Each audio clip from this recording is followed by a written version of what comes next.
कभी अपने स्टार्टअप के डैशबोर्ड को देखा है और ऐसा लगा हो कि यार ये क्या है, आंकड़ों का एक पूरा समंदर, समझ ही नहीं आ रहा कि कौन सा नंबर जरूरी है और कौन सा नहीं। तो आज हम इसी कंफ्यूजन को दूर करेंगे। हम बात करेंगे उन खास मैट्रिक्स की जो सच में बताते हैं कि आपका बिजनेस कहाँ जा रहा है। तो चलिए, आपका प्रोडक्ट लाइव हो गया, बधाई हो, साइनअप्स भी आ रहे हैं, हो सकता है शुरू की कुछ सेल्स भी हो गई हों। बहुत एक्साइटिंग टाइम है ना। पर एक सवाल है जो हर फाउंडर के दिमाग में घूमता रहता है, क्या ये सच में काम कर रहा है? मतलब कैसे पता चले कि हम जो बना रहे हैं वो लंबा चलेगा? तो सबसे पहला कदम, वैलिडेशन।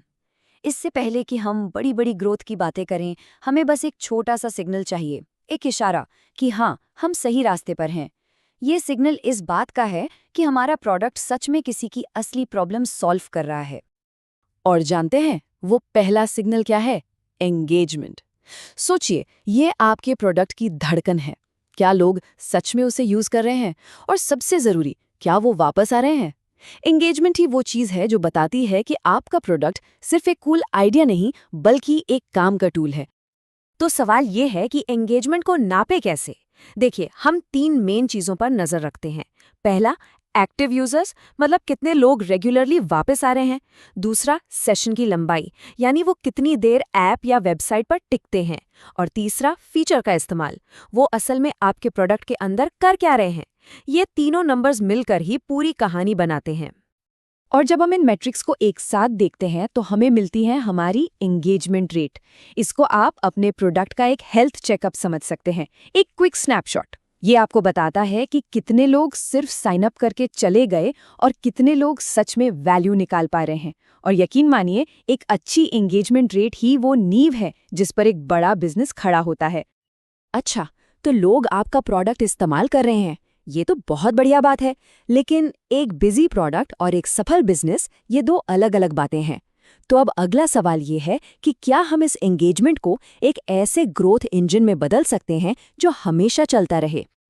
और यहीं पर आता है बिजनेस का सबसे बेसिक हिसाब किताब, कस्टमर एक्विजिशन कॉस्ट यानी CAC और कस्टमर लाइफ टाइम वैल्यू यानी CLV। देखिए, सिंपल भाषा में, एक कस्टमर को लाने में जितना पैसा खर्च हो रहा है वो उस कस्टमर से होने वाली कुल कमाई से कम होना चाहिए। बस, अगर ये इक्वेशन सही नहीं है तो आपका बिजनेस लंबा नहीं टिकेगा। इतना सीधा सा गणित है ये। खासकर अगर आपका सब्सक्रिप्शन वाला बिजनेस है तो MRR यानी मंथली रिकरिंग रेवेन्यू आपका सबसे अच्छा दोस्त है। ये हर महीने आने वाला वो पैसा है जिस पर आप भरोसा कर सकते हैं। ये आपके बिजनेस की फाइनेंशियल हार्ट बीट है जो आपको एक तरह की स्टेबिलिटी देती है और फ्यूचर प्लानिंग में मदद करती है। इसके बाद आता है ARPU यानी एवरेज रेवेन्यू पर यूजर। ये मैट्रिक एक बहुत ही सिंपल सवाल का जवाब देता है।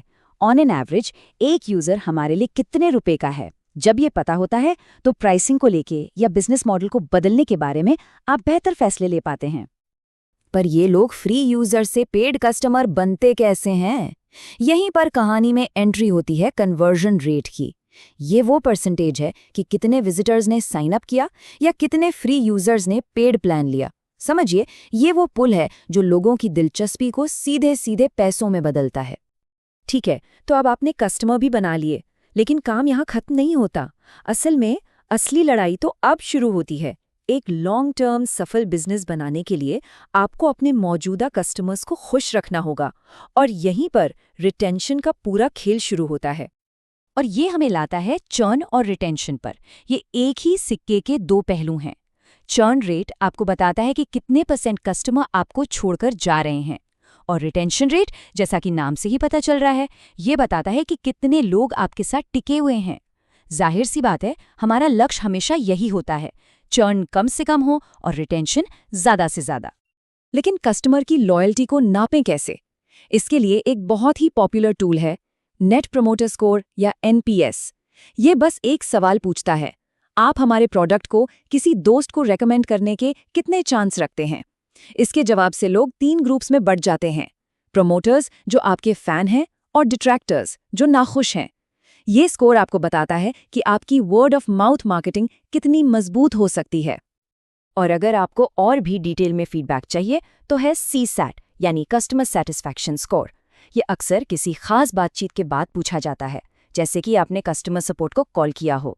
इससे आपको अपने कस्टमर एक्सपीरियंस के छोटे-छोटे हिस्सों को सुधारने में बहुत मदद मिलती है। ठीक है, तो आपका बिजनेस हेल्दी है, कस्टमर्स भी खुश हैं। अब सबसे बड़ा सवाल, हम कितनी तेजी से आगे बढ़ सकते हैं? हमारी ये नाव छोटी और धीमी है या फिर एक रॉकेट शिप है जो उड़ने को तैयार है? तो अब चलिए मोमेंटम की बात करते हैं। ये टाइमलाइन देखिए, ये ग्रोथ की रफ्तार को बहुत अच्छे से दिखाती है। हो सकता है पहले 100 यूजर्स लाने में आपको 3 महीने लग गए, लेकिन अगले 1000 सिर्फ अगले 3 महीने में आ गए और 10,000 तक पहुंचने में भी सिर्फ 3 महीने और लगे। जब आपकी ग्रोथ इस तरह तेज होने लगती है, तो ये एक जबरदस्त साइन है। और इस तेज ग्रोथ का एक बहुत बड़ा कारण हो सकता है वायरलिटी। अगर आपका वायरलिटी कोएफिशिएंट या रेफरल रेट हाई है, तो इसका सीधा सा मतलब है कि आपका हर नया यूजर अपने साथ और भी नए यूजर्स ला रहा है। मतलब आपके यूजर्स ही आपके लिए मार्केटिंग कर रहे हैं। इससे बेहतर और क्या हो सकता है? तो हमने काफी कुछ देख लिया, एंगेजमेंट, रेवेन्यू, रिटेंशन। ये थोड़ा ज्यादा लग सकता है, लेकिन सबसे जरूरी बात यह है कि आपको हर चीज हर समय ट्रैक नहीं करनी है। असली खेल सही समय पर सही मेट्रिक पर फोकस करने का है। तो इस पूरी जर्नी को हम 3 सिंपल स्टेप्स में देख सकते हैं। पहला, सिग्नल खोजें। एंगेजमेंट मैट्रिक से ये पक्का करें कि आप सही रास्ते पर हैं। दूसरा, इंजन को फ्यूल दें। ग्रोथ और रेवेन्यू मैट्रिक्स के साथ अपने बिजनेस को स्केल करें। और आखिर में हेल्थ पर नजर रखें। रिटेंशन और सैटिस्फैक्शन मैट्रिक्स से अपने बिजनेस को हमेशा हेल्दी बनाए रखें। और आखिर में सब कुछ बस इस एक सवाल पर आकर टिक जाता है। वो कौन से मैट्रिक्स हैं जो हमें ये यकीन दिलाएंगे कि हमारा सॉल्यूशन एक असली प्रॉब्लम को सॉल्व कर रहा है और अब हम बढ़ने के लिए तैयार हैं? इस सवाल का जवाब ही आपका नॉर्थ स्टार है। उसे ढूंढिए और वो आपको आगे के इस एक्साइटिंग सफर पर गाइड करेगा।